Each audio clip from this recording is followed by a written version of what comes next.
ইসলামী আন্দোলন বাংলাদেশকে ষড়যন্ত্র করে হারানো হয়েছে তার ইসলামের পক্ষে থাকার কারণে। বিগত নির্বাচন আসলে জনগণের নির্বাচন হয় না, কোয়ালিশন নির্বাচন হয়েছে, চুক্তিবদ্ধ নির্বাচন হয়েছে। দেখেন আশ্চর্য বিষয়, বিরোধী দল সংসদে দাঁড়িয়ে বলে আমরা বিরোধী দল না, আবার সরকারি দল তারা বলে না আপনারা বিরোধী দল, আপনারা বিরোধী দল না, এই বক্তব্য আপনাদের ঠিক না। আজীব ব্যাপার, মানে কি যে করবে দিশাই পায় না, না সরকারি দল না বিরোধী দল, কারণ চুক্তিবদ্ধ তো, কারণ সরকারি দলের সাথে বিরোধী দলের সাথে চুক্তি হয়েছে, আপনাদের এত সিট, আপনাদের এত সিট। গত নির্বাচন ভাগাভাগি নির্বাচন হয়েছে, জনগণের ভোটে নির্বাচন হয় নাই। বলতে পারেন কিভাবে? এই বক্তব্য তো বিরোধী দলের প্রধান তিনিও বলেছেন, আবার অন্য অন্য হাজারো বক্তারা এবং জ্ঞানীরা বিগত অন্তর্বর্তী সরকারের দায়িত্বশীলরা বলেছে যে গত নির্বাচনটা কিভাবে হয়েছিল এটা তারা স্পষ্ট করেছেন। কিন্তু ইসলামী আন্দোলনের রেজাল্ট কি হয়েছে এটা দেখার বিষয় না, বরং আমি বলবো ইসলামী আন্দোলন বাংলাদেশকে ষড়যন্ত্র করে হারানো হয়েছে তার ইসলামের পক্ষে থাকার কারণে। বর্তমান জনাব প্রধানমন্ত্রী তারেক সাহেবকে বলবো, বিএনপি ইশতেহার দিয়েছে, সেই ইশতেহার যেন বাস্তবায়ন হয়। প্রাইমারি স্কুলে যে ইসলামী শিক্ষক নিয়োগ দেওয়া হয় এবং কওমি ওলামায়ে কেরামকে প্রাধান্য দেওয়া হয়, এই ইশতেহার অবশ্যই আপনাকে বাস্তবায়ন করতে হবে।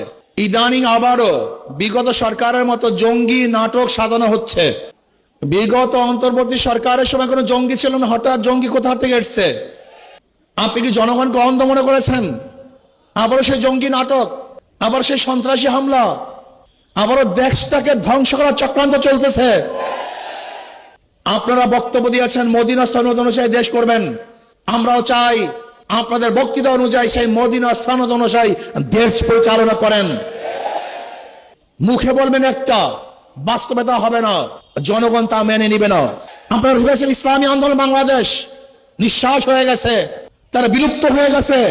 না, ইসলামী আন্দোলন বাংলাদেশকে পরিকল্পিতভাবে হারানো হয়েছে। ইসলামী আন্দোলন হারা নাই। ইসলামী আন্দোলন বাংলাদেশ হারার জিনিস নয়, এটা ধ্বংস হওয়ার জিনিস নয়। ইসলামী আন্দোলন বাংলাদেশ বিশ্বাস করে ওয়ালা তাহিনু ওয়ালা তাহজানু ওয়া আনতুমুল আলাউনা ইন কুনতুম মুমিনিন।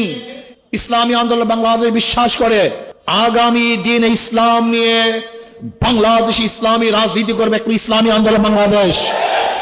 কোন ধোঁকাবাজি ছলনার নামে ইসলামী রাজনীতি বাংলাদেশের মানুষ আর গ্রহণ করবে না ইনশাআল্লাহ। আমি বিশ্বাস করি ইসলামী আন্দোলন বাংলাদেশ এমন এক অবস্থায় আছে, তারা স্পষ্ট এক বার্তা জাতির কাছে দিয়েছে। তারা কি চায়? ইসলাম হুকুমত চায়। তাদের মুখের মধ্যে ইসলাম হুকুমত, তাদের অন্তরের মধ্যে ইসলাম হুকুমত, তাদের কর্মসূচির মধ্যে ইসলাম হুকুমত।